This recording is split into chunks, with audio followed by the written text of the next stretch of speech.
Alrighty, welcome everybody to the live stream. My name is Kyle. Here with me is Dan.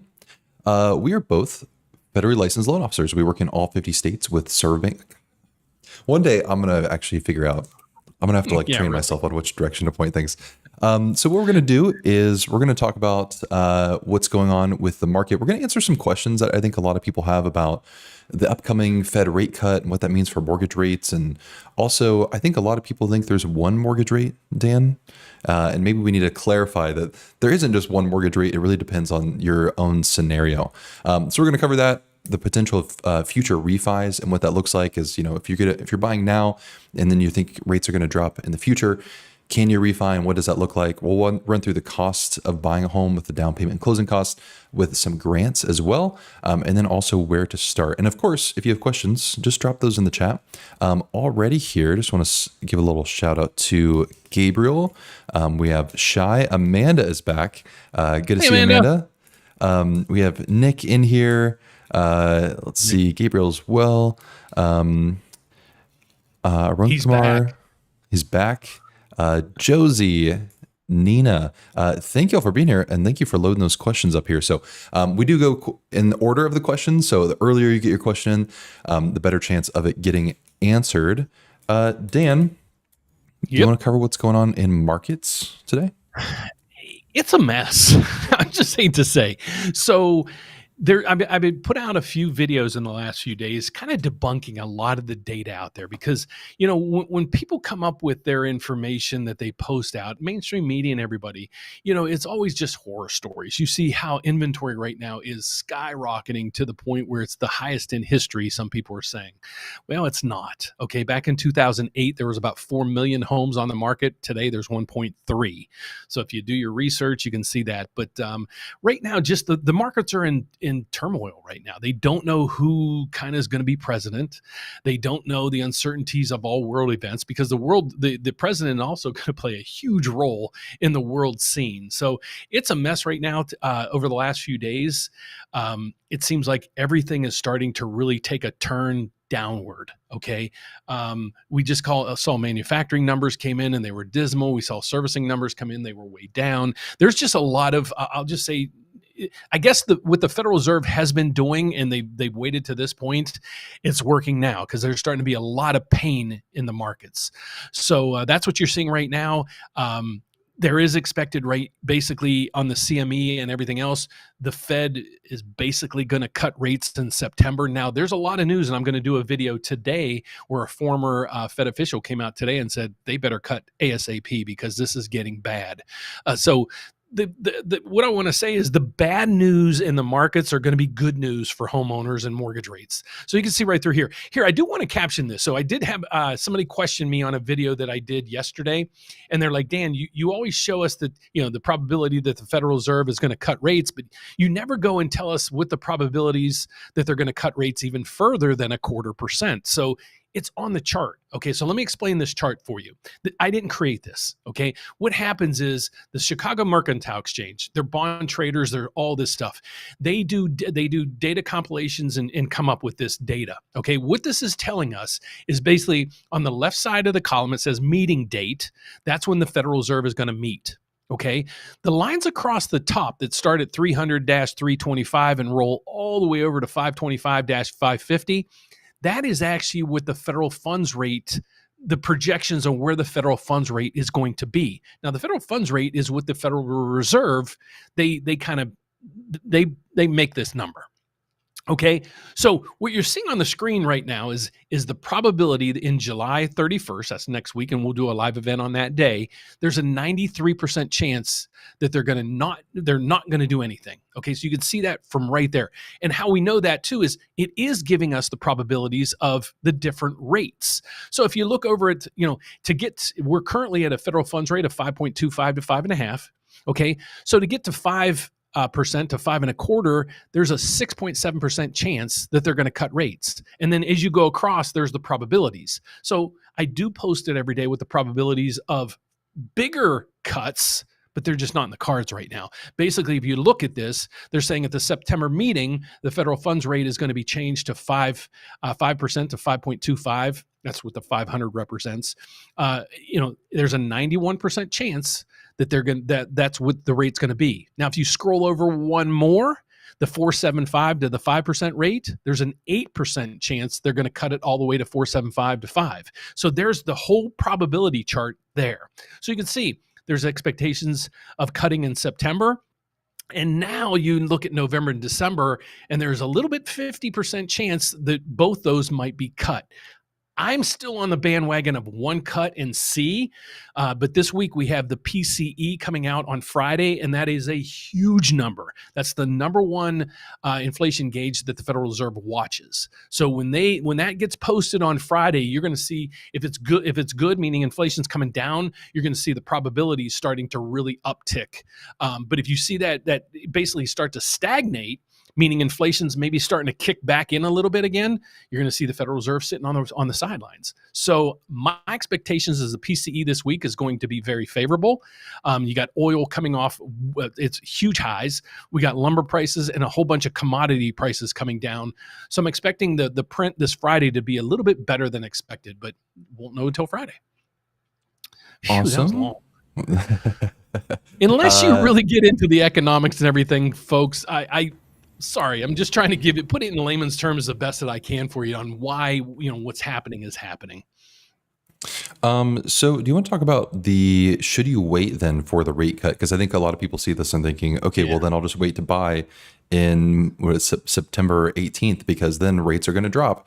So I'll just wait to buy until then. So what do you think people should do in that situation? So here's what's that saying people say, buy on rumor, sell on the trade, or sell on the news. There's a stock thing where it says basically what it's telling you is as the data gets leaked, I'll say, and that's like, for example, what Kyle just had on the chart, there's a 93 or 91% chance that they're going to cut rates. Well, the markets see this on a daily basis and that they're reacting to it. So by time the print comes out that day, everything's already been factored in, unless there's a big surprise, you might get a bigger, reaction in the market than otherwise. But here's my point. Rates they're down about 0.5% from where we were just 3-4 weeks ago. Okay. Again, that's starting because the Federal Reserve has actually opened up their hand a little bit saying, we're most likely going to cut rates in September. So the data is now starting to feed into that, bringing the yields on mortgage rates down. So by the time the Fed cuts, the rates are already be down to where they would be otherwise. So don't wait. If that's all you're waiting for is the September 19th Fed meeting to see the cut, don't wait for that. You can do it now or wait till after and see the reactions or whatever. But on that specific date, there's probably not going to be a huge reaction unless it's a surprise number. Awesome. Let's go through some questions here before we jump into anything else. Shy Bag said, mortgages 42% of my take-home pay. Is it worth it? Getting the house at a $25,000 discount. I'm conflicted. Interesting. Yeah, 42% of your take-home pay is a good chunk. But I think when it comes to ratios, the hard part about percentages is it doesn't really factor in, well, how big is your income? Because 42% of, let's say you make $15,000 a month, well, you still have a lot of money left over versus if you make $5,000 a month. So ratios aren't always the best picture. And so ratios can kind of give us a general idea, but I think when you're actually looking at your budget and what is a home actually affordable for you, you need to consider, is that payment actually going to impact your life in a certain way? So for instance, is it going to prevent you from contributing to retirement accounts or from paying off debt or from even just like quality of life things? Is it going to prevent you from, if you love eating out, is it going to take away that kind of budget? Or if you have vacations you want to go on, or you're looking to save up for going back to school, is your mortgage impacting those decisions? I think is the better question to ask when it comes to budgeting, rather than just looking at like a straight percentage being right or wrong.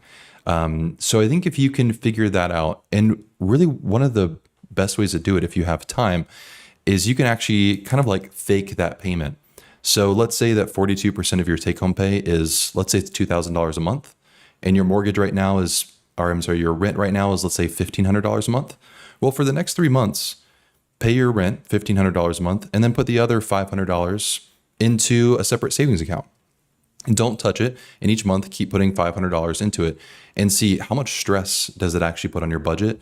It's kind of a good way to risk-free stress test your budget and see, like, will this future mortgage payment actually impact my monthly payment or my budget? And if it does, then you know, okay, maybe taking on that higher mortgage payment isn't going to be good for you. You hit it right on the button. Percentages are just percentages. Again, in that case, if that person's making 20 grand and their house payment's 40% of that, so it's $8,000, that's a ton of money, but you still have 12,000 left over versus, like you said, if you made 2 grand a month, if you have $1,000 house payment, you're not going to be able to do it. So percentages are huge.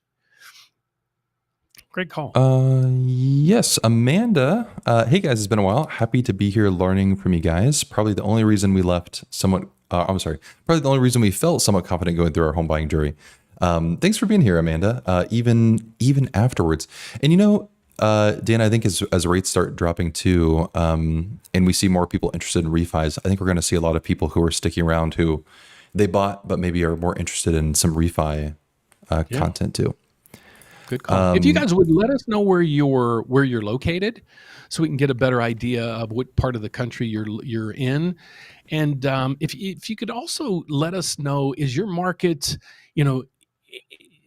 I'd want to get a feel for where people are, and then what your market looks like. You can give us it's fair valued. There's nothing available. Home prices are way too high. Just give us where you are in a little comment about what your market looks like.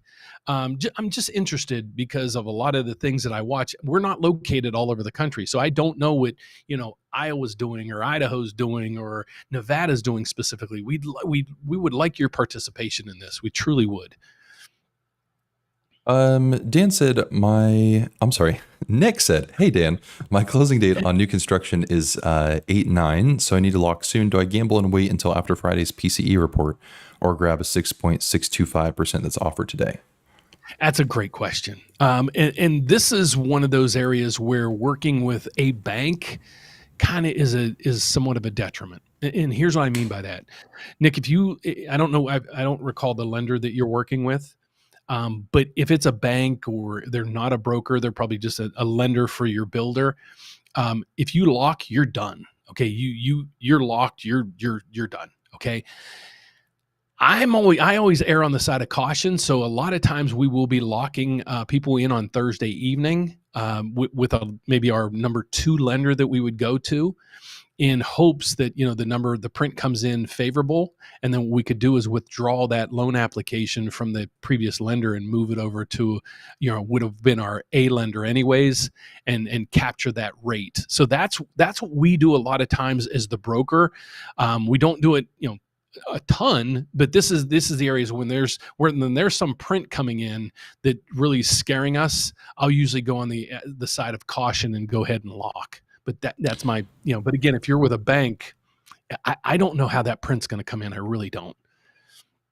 We got some people in, let's see, Nina's in Montana, Johnny's in Tampa, Jazzy Peach is in Fort Lauderdale. Awesome. Okay, Gabriel said, what would be the process to buy a home out of state? Buying out of state does start to add in a little bit of some tricky things that you have to figure out. And I think the biggest thing with buying a home out of state first is your job consideration. So before we get to just like qualifying, I think in general, if you're buying a home out of state in a place that's completely new to you, I don't think buying is the best first step. I really think that you should probably rent in an area if it's completely new to you to get to know what the feel of different neighborhoods are like. Because cities aren't just, you go and visit a city and you get a feel for it, but cities have all these little pockets that feel very different. Like Chicago, for instance, there's a ton of cities that are surrounding Chicago, and Naperville is different than, what's the city next to you, Dan? You can go Downers Grove, Elgin, St. Charles. They're all different. Yeah, I agree 100% with you. And that's what's tough about, trying to pinpoint where prices are going, because one neighborhood can be completely different than the next neighborhood, or what school district you're in. Like in my area, if you're about 5 miles east of me, it's not a great school district. So a lot of people just move that extra 5 miles and they'll pay maybe a little bit higher in price of the home because they want that school district. So there's Yeah. a lot of components. It's not just like, oh, here's that house. But I'm going to have to agree with you. If you watch a lot of those videos of, you have the people sitting there like this and the home buyers are all pissed off or whatever, and they have all these regrets. And then you go down through their regrets and it's like, well, shit, I don't know why you bought anyways. It was overpriced. You didn't have an inspection. You waived your appraisal. You were taking a little leap further than you thought you were going to be. You moved out of state and you were changing jobs. Well, hell, no wonder you're in a bad spot. But, so It's a lot I'm of going to have to change. agree with you. I would move to an area and settle in to get the feel for it, because a town next to you might be a little bit better with better school districts and maybe a little cheaper or whatever, but, teach their own. Yeah. Yeah. So I Great would point. advise that first. And then as far as qualifying, it really comes down to your job. That's the biggest thing an underwriter is going to look at when you're buying out of state. Everything else is pretty much normal through the process. It's just that underwriters want to see, well, you're moving to a new place. Do you have stability of income? So if you work remotely, it makes everything so easy, because then all we need is a letter from HR saying that you work remotely, your change in state isn't going to impact your employment or income. Easy. And we can qualify on that income. If you're changing jobs, then things start to get a little bit tricky. We have to look at what type of income do you have. So if you're salary and you're working a similar field, then that's pretty easy. We can go off of a job offer, or maybe a job offer plus a 2-week pay stub just to validate the job offer. If you're on hourly and maybe it's variable, or you work a lot of overtime, or you depend on bonus or commission income, then things start to get a little tricky and you might need a few months being on that new job. Or if you're changing fields, it might be completely different. So it's hard to give us one straight answer on that. If you want, you're welcome to send me an email. It's just kyle@whenthehouseyoulove.com, and tell me more about your situation, and I can help clarify that for you. Rune Kumar said, hello, Dan and Kyle. Hello. Thank you for being here again. Josie said, my veteran buddies are saying they bought their house. Wouldn't know. My veteran buddies are saying they bought their houses, wouldn't know closing costs multiple times. So you can get it clear up as what veterans have to pay closing costs. I understand it. Okay. So as a veteran, there's some things you can pay for and you can't pay for. For example, like one of them is an appraisal. We have to pay for it, then we can charge you at the closing. If you're disabled, though, there's huge benefits there. And a lot of people, they don't know these things. So for example, if you're disabled, your percentage is high enough, you don't have to pay the VA funding fee. Now the VA funding fee ranges from, I think, 1.1 to like 3.3. So what those numbers are, let me explain what those numbers are. They charge you, like, for example, if you used your VA loan multiple times and you're trying to use it once again and you're not disabled at all, they're going to charge you 3.3% of the loan amount is a VA fee, just period. Okay. If you're a veteran with disabilities, you don't have to pay that fee. So just think of it. It was a $300,000 loan.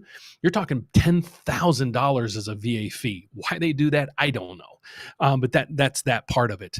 So, they might have had to pay fees here. And a lot of people don't even realize they got charged fees and don't even realize it, because when you go to the closing, there's 100,000 pages you're going to sign. There's numbers all over the place. You're looking at the bottom line, just saying, okay, that's how much I need. Okay, cool. So that's basically the backdrop of it. If you're disabled, you get a lot of perks. And if you're disabled enough as well, I would highly suggest to check the state that you live in, because you might be exempt from paying real estate taxes. A lot of people don't know that as well. Nina said USDA loan. They told us they ran out of funds, but might have them again in October. Do you think we should apply now or wait till they have the funds? So even if funds run out, it's usually best to apply just to make sure that you're able to qualify or work on anything in the process. And then once funding comes back, then you won't have any issues, and you'll know everything's kind of good to go. So I think it's probably best to apply even if funding is out. Ms. Hollis said, I'm relocating out of state in roughly 9 months. Are there nationwide down payment assistance grants, loans? I've heard about state programs, but do I need to be a state resident? You want to take that? Okay. Are there nationwide? Yes, there are nationwide. Well, There is a ton, I guess is the best way to put it, down payment assistance programs. Most of them are first-time homebuyers where you have to make equal to or less than a specific amount of income based on the area that you're looking into. So let's go through this one. Are there nationwide? Yes. So there are nationwide ones.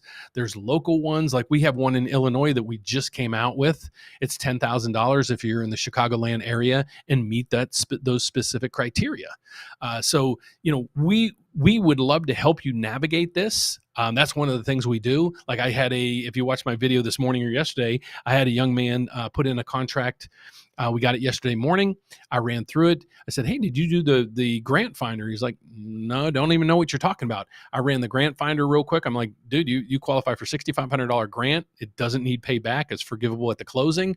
You're getting a $500 appraisal credit, and you're getting a $500 home warranty credit." He didn't even know. So these are the things that we do behind the scenes where a lot of lenders don't. They're just like, if you found it on your own, great. If it's a program they're pumping right now, great. Ours is we have this program, and Kyle's working on this every day to help the consumer, you guys out there, find these things and the reasons why to reach out to us for assistance, because these are the things that we do. We want to be basically your mortgage coach. Okay, I'll put it that way.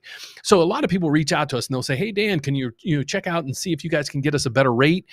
I called 15 different banks and here's the best rate I got." That's not the person we're looking to work with. Okay, if you know the business, you know what you're looking for, you need no help at all and nothing, you're just looking for bare bones rates, might not be the place for you. Okay, we want to help you guys navigate this environment, because most times, you're buying the biggest asset you're ever going to own in your life, but it's also going to be the biggest debt that you have in your life. So please do it right. Don't try to save pennies, because you might end up falling on your face. So that's the best way I can kind of analyze that. But yeah, you might need to put up the ticker. The what? The 1 minute ticker. Ooh, yeah. Well, okay, we'll get into that here in just a second. You said USDA lady said $400,000 max loan, but what if we want to buy a $450,000 house? Can we still get a loan and $50,000 be a down payment? With USDA, yes, but USDA has a little bit of a weird rule. Here, I just pulled up this guideline here. So this is for USDA guaranteed. And so basically, to qualify for USDA, you can't qualify for it. How do I say this? If you can qualify for a traditional conventional loan, then you can't get a USDA loan. So here are the rules of what they classify as a traditional conventional loan. So they say if you have at least 20% of the purchase price as a down payment, then that would mean you should be able to qualify for a conventional loan. So in that situation, $50,000, let me see what that would be. That's not quite 20%, but was that 11%? So I just want to say, for people who are in that situation of looking at higher down payment on USDA loans, there's going to be more scrutiny. And so one of the things in here too is, like, if you're under 28% front end ratio, 30% or 36% back end ratio, and have the 20% down payment, then you wouldn't be able to qualify for USDA. So it's something to be mindful of. In your situation, $50,000 should be fine. But it is something that can kind of trip up people. Is basically, you can be overqualified for a USDA loan, and they won't let you get it. USDA was created mainly for rural families that are middle to low income families, was the true reason they were created. Just an FYI. Yeah. All right, we should get into our little speed round here. You have any surprises this week? Like, something blowing up in the background or something? We'll see if I have any surprises up my sleeve. Before we get into our speed round, I do want to mention too, so we are a national lender. We work in all 50 states. And so you can get pre-qualified at winthehouseyoulove.com. So schedule a call with us. So instead of playing phone tag with a lender, or they're going to harass you and call you all the time, you just pick a time on our calendar. So you can pick a time that works, and we'll give you a call then. And so we're not some huge call center. It's just a couple of us. We're like a small local team. So either talk with Dan, David, or Alan on our team. all have over 20 years of experience each. So you can ask questions on the call, similar to how you do on the live stream. But what they'll do is go through a 15-minute application with you. They'll show you your quotes and help you see what loans you qualify for. And what we'll also do in the back end is we'll run the grant finder. So we'll see if there are any grant programs that you could get access to help lower your upfront costs. And then from there, you're able to get your pre-qualification letter, give it to your real estate agent, and you can shop for homes. So it's at winthehouseyoulove.com if you're ready to take that step there. And something that we do too, I think a lot of people may not be aware of, is we function as a broker. So we are able to work with over 40 different lenders, and you don't get charged like an extra fee for working with us. It works similarly to like when you go to Costco or Sam's Club, it's discounted because you get wholesale prices, and Costco doesn't charge you a fee for getting wholesale prices. It's similar to how we work as brokers. Is we have access to all of these wholesale lenders, and you're able to get access to those lower rates and costs through us. So winthehouseyoulove.com to schedule a call, and we should jump into our little speed round. All right. Do you want the music? Should we do the music? Is the music too much? Is it too dramatic? We'll let everybody vote. You guys give us a thumbs up if you want music. Give us a thumbs down if you don't want music. We'll let you guys. But again, it was audience participation day. We need you guys today, folks. Oh, and also, I gotta do this. I gotta do this. I am like 8 subscribers away from 30,000. So if you can go to the rate update with Dan Frio on YouTube, please do me a favor. Let's do it after the stream. Do it after the stream. Okay. That way everyone doesn't click off. The stream. Yeah, do it after the stream. All right. So we're going to do a little speed round here. I'll start the music so we get a little something going on here. All right. So we're going to go through. We have a minute timer here. We add up the remaining time at the end and see who wins. All right. And Kyle cheats every time. Okay. No, you cheated last time. You picked the question. All right. Nadia said, I want to upgrade from a condo to a house. I also want to pay off my car. Could I use the gains from the condo sale for the car payment? And what are the tax implications? So yes, you absolutely can use the proceeds from the condo sale for whatever you want. No one's going to question what you use that money for. So you can pay off the car. Tax implications, really it's a better question for a CPA. We can't really give tax advice. From my perspective, I'm not seeing any tax implications. You are going to have to pay capital gains in certain situations on the proceeds from the condo. So you want to talk with a accountant about that. But as far as paying off a car, that's not going to be able to reduce your capital gains requirement there. 24? I'll take 24 there. All right. Damn. Stud.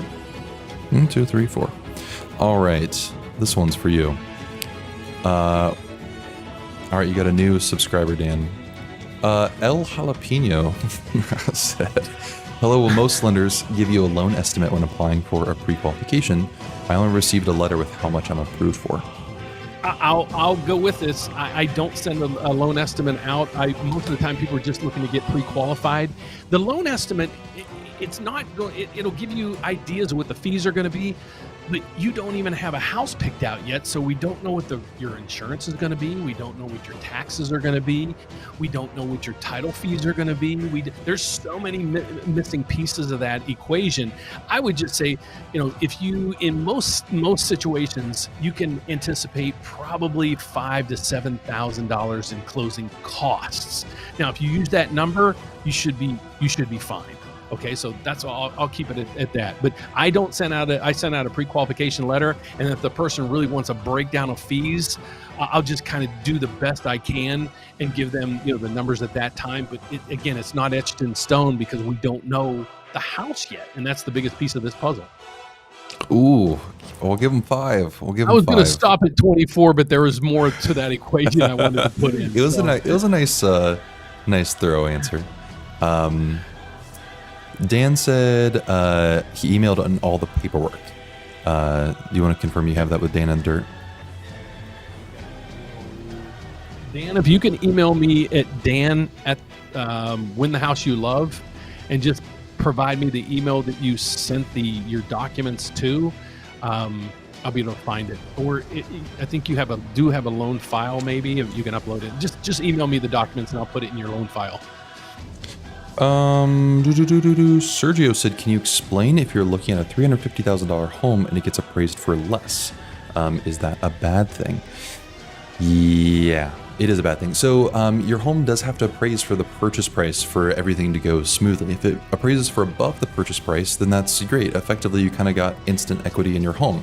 If it appraises for lower, lenders have to use the lower of either the purchase price or the appraised value for what they're basing your loan amount off of and your down payment off of. So if your appraisal comes in lower than 350, let's say it comes in at 340, well, if the seller is not willing to come down, either the seller has to come down in purchase price, or you have to make up the difference, or you meet somewhere in the middle. So maybe if it's $10,000 short, the seller comes down $5,000, and you bring $5,000 extra to closing. So that difference does have to be made up if it comes in shorter. I'm gonna do a nice little 15 there. According to the FOMC's chart, how do people say this? They just say FOMC? FOMC, yeah. Okay. There's not some cool like FOMC thing? No. According to the chart, the chances are 3 cuts this year. We're planning to buy a house last quarter. How do we calculate refis? Okay, this might be lengthy. So let me explain. I have to explain what the Federal Reserve does, and then how mortgage rates are created, and then when the time frame is going to happen, and then when you refinance. Okay. All right, so we won't count this one. We won't count this one. Yeah. The first one I want to explain, what does the Federal Reserve control? Okay. So when they cut rates, are they cutting mortgage rates? The answer to that is no. No, not at all. All they're doing is cutting what's called the federal funds rate. Okay, what the federal funds rate is let's say, for example, Citibank at the end of the day, they need $100 million in assets on their books so they can close their books for the day and they'll be solvent. Well, they don't have it. They don't have enough. So they have to go to another bank and get it lent to them overnight so they can be solvent and close their books. The money that they get lent to them is charged an interest rate of the federal funds rate. Okay, so that's all the federal funds rate is, period. Okay, so here's how it kind of the trickle down effect. The trickle-down effect is now the banks are having to pay a higher cost because of the federal funds rate. So now what they do is they short-term interest rates start to adjust based on what the Federal Reserve just did. So that's why I've been saying lately, we basically have been telegraphed that the Federal Reserve is going to cut rates. Okay, when, how many times, and so forth, I don't know. But what I would highly suggest you do, if you have money in just like a savings account or CD, try to get a lengthy one now before the Federal Reserve cuts, because when they start cutting rates, it's going to affect your savings rates, your money market, your CDs, and everything like that. And it will start also, well, we'll see credit card rates and everything should start coming down as well. So the short-term stuff, okay, car loans, credit cards, savings accounts, CDs, and so forth. Okay, so that's that piece of the equation. So now we go over to mortgage rates. Mortgage rates, they're tied to a mortgage bond. That's it. Federal Reserve doesn't control it. Nobody controls it. Okay. So what happens is it's what investors' appetites are to buy these bonds. All right. So if you watch my video on a daily basis, I go over where the MBS market is and what indications it's telling us. So if the mortgage prices are going up or down or so forth. So mortgage rates are tied to a bond and the investor's appetite to buy the bonds. So here's what's happening. I had a friend that I was talking to over the weekend, and he said, man, I just loaded up on long-term treasuries because we know the Federal Reserve is going to cut rates, and that means the prices of these bonds are going to start really, moving, and I'm going to make a lot of money. And I said, I don't think so. And here's why. The government is spending way too much money. Okay. And then if you watch my channel, I complain about things like student loan forgiveness and all this other stuff. It's not that I'm a bad person or I don't like people or I don't like students or anything else. My kids had student loans too. It's because how this stuff is getting paid for, it's getting paid for by the government. Okay. The government already doesn't have money. Okay. So what they have to do is they have to borrow it. Well, you and I borrow with a credit card. How the government borrows is they issue Treasury bills, Treasury bonds. Okay. So I was going to show you a caption today. There was like $176 billion in bonds traded today. Okay. So what that means is the market is completely oversaturated with bonds. So you have government bonds, you have corporate bonds, and then you have mortgage bonds hitting the market. Okay, so the long-term rates are going to stay higher because there is too many bonds in the market. So I'm not expecting, when the Federal Reserve cuts rates, they cut it 0.25%, mortgage rates aren't going to drop 0.25%. Okay, that's it isn't, it's kind of like oranges and elephants. There's no correlation to it. Kind of, and that made sense, right? Oranges and elephants are different. You laughed at me, but that's really what. That's really I thought you froze for a second. I was like, wait. I was trying to think of something more cohesive than that. So that's basically what's going on. So by time September comes, everybody's saying, "Oh, September 19th, I'll wait to buy then." Well, it's already booked in. It's already factored in these numbers now. We don't know if there's going to be multiple cuts. So that's where the markets are sitting on standby right now saying, okay, we just need more data to figure out how many cuts there are going to be and then how yields are going to come down. But I just wanted to explain to you, when the Federal Reserve cuts rates, it's not carte blanche just going out there and mortgage rates are dropping 0.25% because the federal funds rate got cut 0.25%. So I'll leave it at that because we're losing subscribers. I got a little too in depth on that one. So my bad. But I hope you understand that one. All right, we'll start the speed round back up here. Okay. Let's see. Tony said, "Hi, my wife is on a salary, and I just started a small business in the same." Well, wait. You probably need the next one because I didn't give you a chance to do. You want me to do this one? The one that counts for points. All right, so this is for you. My wife is on a salary, and I just started a small business in the same field of employment I've been in for the past 5 years. What do mortgage lenders look for with the two incomes in our situation? Thank you. They're not going to look at your income. Even though you're in the same line of work, you now own the business. Okay, it'd be like me being a loan officer at the bank and then me going and starting my own mortgage brokerage. Completely different. Okay, so you won't be able to use your income for conventional loans, the standard loan programs, for at least 2 Federal Reserve tax return filings. I wanted to say that specific. You have to file 2 years of returns before you can use that income to qualify. Now, there are other programs that will allow you to qualify on bank statements, maybe a P&L statement and things like that. You need to be in business at least a year for those because we need 1 year of business bank statements. But those programs come with about 20 to 25% of a down payment. So that's unfortunately, that's where you're at right now. You're not going to be able to qualify for standard mortgage programs. All right, we'll give them 3. Amanda said, if planning on refinancing down the road, does it still make sense to pay extra on principal now or wait until a new term? I don't know enough about the process yet. So with refinancing doesn't completely wipe away all the work that you did on your first loan. So paying down principal now is still going to be helpful in the refinance in the future, because when you refinance, all you're doing is you're effectively getting the same exact loan balance. So if you owe $200,000 on your mortgage currently, and then you refinance your mortgage with like a rate and term, or now called a limited cash out refinance, which I think is dumb. But if you refinance it, you're still going to get a $200,000 refi. Now, sometimes you can raise the loan amount to include closing costs, so you don't have to pay that out of pocket. But all the work of paying down your principal now is still going to be helpful in the refi as well. So I would say if that's part of your plan, absolutely continue to do that, and you don't have to wait for the refinance to do that. Okay, let's see. Hey, Dan in the Dirt said, "Hey Dan, what about Fannie Mae renovation loan? It looks easier to get. Over the 203K, the other home we made an offer on fell through." And that was the one with like $50,000 and foundation issues or something.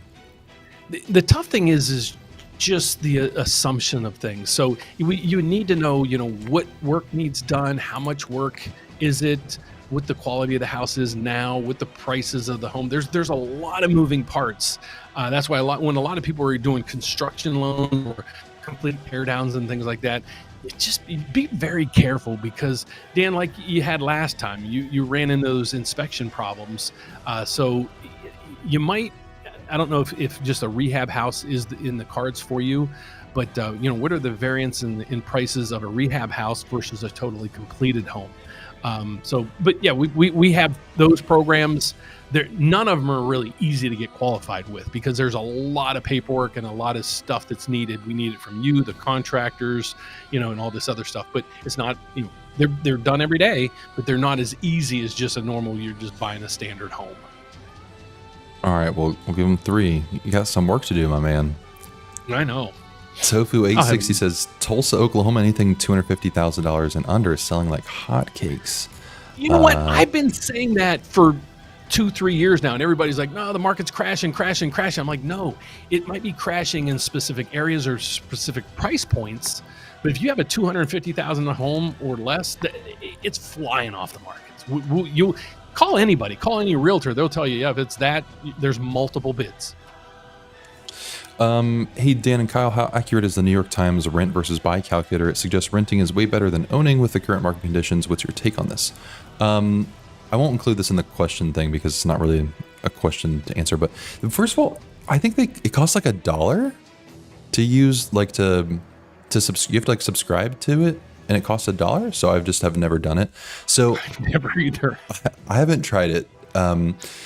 With all rent versus buy situations, sometimes what I feel like is unfair is people will take their I'm currently renting a studio for $1,000 a month, but they're comparing it to buying a $400,000 house. Yeah, of course it's going to be more expensive. That's not a fair comparison. You have to look at what's the equivalent rent. So if I was going to rent an equivalent home, what would the rent of that be? Not what is my current rent versus what my future mortgage payment is going to be. Because on that same side, yeah, it's going to be more expensive than, paying cheaper in rent, but they're completely different lifestyles. And so you can't really compare. Of course, a higher life or a bigger lifestyle is going to be more expensive than a smaller apartment. So I think if you're looking at true rent versus buy, you have to look at what are you expecting to buy. So if it's going to be a $400,000 house, what is that mortgage payment versus renting a $400,000 home and what that rental payment would be. And so it's pretty easy to go on, things like Zillow and look at what you would estimate around that $400,000 house, look at square footage, room size, bath size, and then what the market rent for those homes are. And it has to be similar condition to what you would be looking at buying. That is a better true rent versus buy. If you just put in your current rent and then you're planning on buying a $300,000, $400,000 house, yeah, buying is going to be more expensive.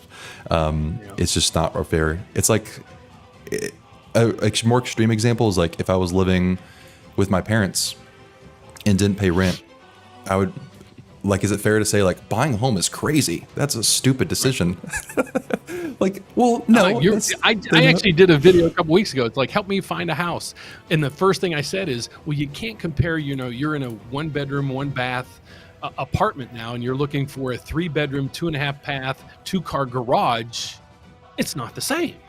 So you probably aren't renting this something that's going to be comparable to a house that you're buying. I'm just saying. Yeah. So I would just try to make it a fair comparison if you are looking at those numbers there.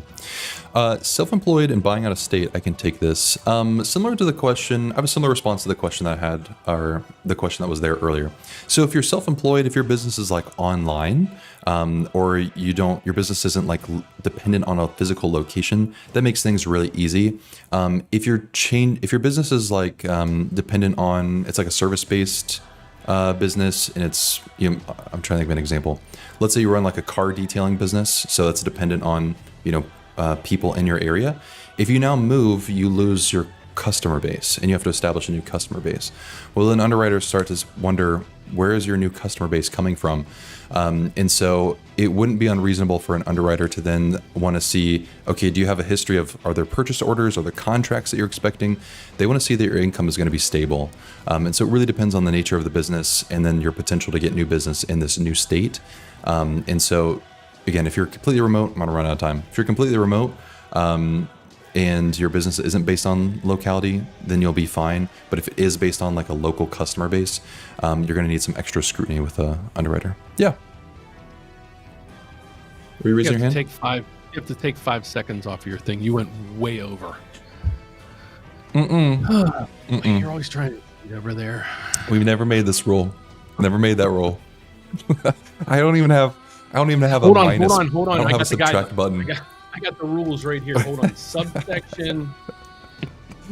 I don't even have a subtract button over here. I have a +1, a +5, and a 0. All right, we'll let it slide. Some of these questions I'm reading on the side, I'm confused, but let's go. Dustin said, hello, I have an amazing opportunity to move to Holland. Grand Rapids, Michigan would use a VA loan. I'm seeing a lot of houses for $300,000 and they're not renovated at all. I work remotely. I don't know the question. Is there a question follow-up? Dustin, I don't see your question. That sounds fantastic. I think you might just be sharing. That sounds like a great option. You might be saying they're 300,000 and they're not even updated. So that's the way I kind of looked at it. First off, the working remote, perfect. Congratulations on your opportunity. I used to have an office in Grand Rapids, Michigan. I'd go up there. I actually got stuck there. This is probably 20 years ago in a blizzard. So yeah, we'd love to help you with a VA loan, but I don't know what your question is. I apologize. Angel said hello from Hershey, Pennsylvania. Is it your turn or my turn? It's your turn, I think. Maria said, I have a car loan, $603 a month. Maturity date is January 2027. I'm trying to buy next year in May. Can I pay off a chunk and still get the car loan not included in what I get approved for? What? I'll ask you. My apologies. It's always... Some lenders I see and some programs I see, you can pay it down to 10 payments and discount it. Other programs you can't. Do you know the specific ones where you can't or cannot? Yeah, it depends. This is teetered. Yeah, it depends on the loan type, and I have it here. Here you go. All right, so Fannie Mae, Freddie Mac, those are conventional loans. It's still small, isn't it? So for Fannie Mae, installment debt can be paid down to 10 months or less of remaining debt. So yes, you can pay the chunk. Same thing with Freddie Mac. FHA does not allow you to pay that down. So it just depends on the loan type that you're getting. And then USDA allows it. VA doesn't have any guidance on that, which it's hard to figure out. It'd be up to the underwriter's discretion on that one. So effectively conventional loan, you'll be good. FHA, no. I'll give you another question here. Cool. Angel said, what scenario is better, paying $4,000 a month extra or saving it and paying at the end of the year? Will my mortgage payment change automatically, or I can request a recast? I would pay it monthly. You're saying pay $4,000 a month or $48,000 at the end of the year. I'd pay $4,000 a month because it'll come off, and those numbers will be, your balance is going to go down month after month after month after month. Will my payment change automatically? No, sir, it will not. You'd have to call your lender and see if they do recast or not. That would be a specific lender question, or your lender servicer in that situation. Ooh, he's got 36. Oh, buddy, I'm coming back. Bam. Did I add 36? Oh, it's hard for me to count and talk at the same 11. time. It was 11. Okay, so you need one more there. Oh, someone had a question I was going to pull up here. Robbie said, what's your take on the housing market in Washington State? So for local-based things, I'm not going to count this as a question. We like to use Altos Research. What you can do is go to, altosresearch.com. Go to market reports here at the top, and then click run a report. You can enter your location or a zip code, and it will give you a lot of insight about that market. And then if you want to figure out how to read these reports, because sometimes it can be a little bit confusing to go through it, just click on this little ebook thing. And I know this is geared towards real estate agents, but if you sign up for this, there's like a 50-page book in there that shows you how to interpret all of those numbers. And it shows you how to answer, like, is the market going to go down? Are there going to be price reductions? Should I bid over ask? And it tells you how to answer those questions with the data in there. So I think that would be a really good spot to check out. Miss Hollis said, thanks so much. This will be my first time buying a home, and this process is incredibly scary. Thank you for more information. Totally get it. And thank you for being here. We have Jennifer. Thanks for being here. You got a sub to you, Dan. The issue is where I live, there's no houses below 400,000 unless it's a trailer. Where do you live? I'd be interested if you guys could just put abbreviation in your state or whatever, so we know where you're coming from. Especially if you're talking about housing.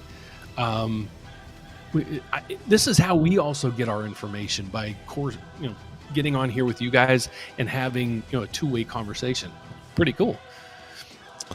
Arun Kumar said, what's the best way to negotiate closing costs? I feel they're charging extra or a repeated fee.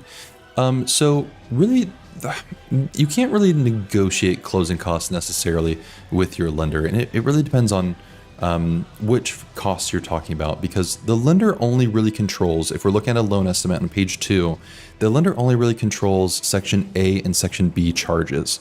So section A are origination charges. Those are going to be things like an underwriting fee or maybe points that they're charging. Section B is going to be things like an appraisal or a credit report fee, a flood certification fee, those types of things. All of the other sections are going to actually be based on what you choose. So for instance, title, section C of the loan estimate, you get to choose the title company. And so those costs are up to you. In the top right, you can't control your transfer taxes and recording fees. That's charged by the county, but you can also select your insurance. And so that's up to you as well. So what I would suggest, lost all my time here. What I'm going to suggest is go ahead, just send me the quote that you have. I'll put my email in the chat here. It's just Kyle@whenthehouseyoulove.com. Just send me your quote. I can take a look over it and see if there's anything in there that stands out that's abnormal. And then what we can do is we can show you a quote that we can give you as well and see how that compares for you. Man, I got no points there. That really sucks. All right, what time should we end our speed round? Should we do 4:30? We got 5 minutes on our speed round. Yeah, let's do that. Yeah. Okay. Rian Keeves, is it worth it to recast $15,000 every year for a $502,000 loan at 6.375%? I don't know if your lender is going to allow you to recast every year as you pay extra. So I'm not quite sure of that question, but is it worth to recast? Don't recast. Just keep sending in the extra money each month, and it'll just apply toward your principal and pay it off as quick as you can. Yeah. 5, 10, 15, 20, 25, 30, 35, 40. There you go. Yeah, with a recast, you don't, the only benefit of a recast is lowering your monthly payment. If you're actually looking at paying off your loan as quickly as possible, saving the most in interest, don't recast, because recasting removes the switch that you took in paying down the principal quicker, so that interest falls off even faster. The recast removes all of that energy, and all it does is lower your monthly payment. What happened to our little music here? There it is. My wife and I plan to buy new once first. To buy once first interest rate drop. Okay. What are your thoughts, Dan? Again, I think it's my wife and I plan to buy once interest rates drop. What's your thoughts, Dan? Hopefully interest rates drop. The Federal Reserve is going to cut rates. I don't know how low mortgage rates are going to go. My assumption is going to be they're between 6 and 6.5%. But if you can afford the house now, by all means, and then recast or recalibrate or redo your numbers at like a 6.5 rate and then a 6% rate. Would those things make things much easier for you? Probably. But if you can afford the house today, that's the main concern. You don't look at a refinance or what the numbers might be or whatever. Can you afford it today, and are you comfortable with that? And if you are, then a refinance at lower rates down the road is only going to help your situation. Because what you have to remember too is every year your real estate taxes are going to change and your homeowner's insurance is going to change. Now, we've seen homeowners insurance just go out the roof everywhere nationally over the last year or two. So that should start to stabilize, and then mortgage rates also. Now, real estate taxes, that's another issue. Depends. Some states, the real estate tax percentages are really low, and then you have states like Illinois and New Jersey that has the highest tax rates in the country. These home prices going up are really affecting those two states right now. But yeah. I sweater God said there are a lot of specifics for my situation, but do you have any advice to get over the fear, to take the first step and schedule a consultation call with a lender yet, like you guys? Yeah, so Dan and I both have either worked for or collaborated with mortgage companies that are really intense and like real salesy, and we're not like that. I think Dan and I work well together because we don't care about being aggressive and like trying to do like sales tactics. We don't do sales training. We're just not interested in that. Our only goal, that's why we're on here. Our main strategy is educating, and when you're ready to take that step, we're here to help. And so on the consultation call, again, we even start with like, you're not just going to fill a form and then get text and calls and emails all the time. You just get access to our calendar. You pick a time that works for you, that's convenient for you. We're not going to bother you during your day. And then on that call, there's no obligation, there's no cost, and there's no pushy tactics. We just don't operate that way because it's not fun. Yeah. So there really is no concern. And again, there's no obligation. So if you just have questions and want to hop on a consultation call, great. The next step after a consultation call is filling out an application. But if you're like, you're not ready at that point, that's fine. So there really is not a lot to be concerned about. Yeah. Here's what I hate. I hate buying a car. Because believe it or not, I hate going in and these guys are just going to pound you and sell you. And I don't do that approach. And I even tell people I might lose clients because, I'm not pushy. I'm not going to call you every day, text you every day, whatever. Our goal here is hopefully you find the credibility in us from watching these videos, what we do, how we act, and you use us when that time comes. So we're not here to sell you on buying a house. We're here to work as your partner behind there. And I even talk to a lot of people. I'm like, here's what I would do, and there's some times where it's like, well, don't do that. Maybe look at a smaller house or whatever, but just take our advice with, a grain of salt. I've had 10 homes that I've owned in the past. That's not a ton. And I've been doing this for over 35 years. I'll just give you my knowledge and my experience in this and, take it for what it's worth. It sucks. Oh, jeez. It's 4:30. Oh, man. Cup of coffee coming. It shouldn't be this way. It shouldn't be this way. Man, I just smoked you, especially buddy. You had this whole tangent that I didn't count against you. Went into the market. About? 3 minutes. 3 minutes total, probably somewhere in there. Loser. So I'm going to have to talk to your dad about this. I'm just too generous. I'm too generous. Okay. I'll answer this real quick. Humberto said, Is the One Plus still available with no PMI from Massachusetts? One Plus is still available. However, it's not, I don't want to use a double negative. It has PMI now. It used to be no PMI, but it's actually good that there's PMI there. So basically, it used to be no PMI, so no monthly mortgage insurance, but it had a higher rate than you would normally get. Because basically the mortgage insurance was kind of baked into the rate. And now there is PMI. It's really cheap because it's a home ready loan, but the rate is lower. So in my opinion, it's a much better option. The way it used to be, we couldn't even choose to have it paid monthly. They were just like, it has to be included in the rate. Now it's monthly and then you get a lower rate. So One Plus is still available. And you can use the grant finder on the website to see if you can qualify for that. You just go to whenthehouseyoulove.com and click on Grant Finder.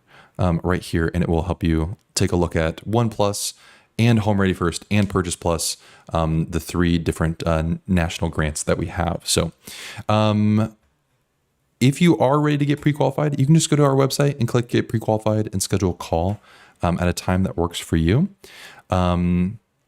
I think there were a lot of questions we weren't able to get to, unfortunately, today. So what I'm going to do is put both of our emails in the chat here, and the rateupdate.com.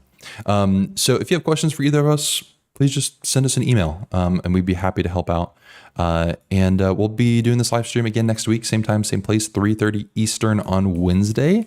Again, if you have questions in the meantime, schedule a call, shoot us an email, and we would be happy to help. And we'll see you all next week. Thanks for coming. Bye-bye.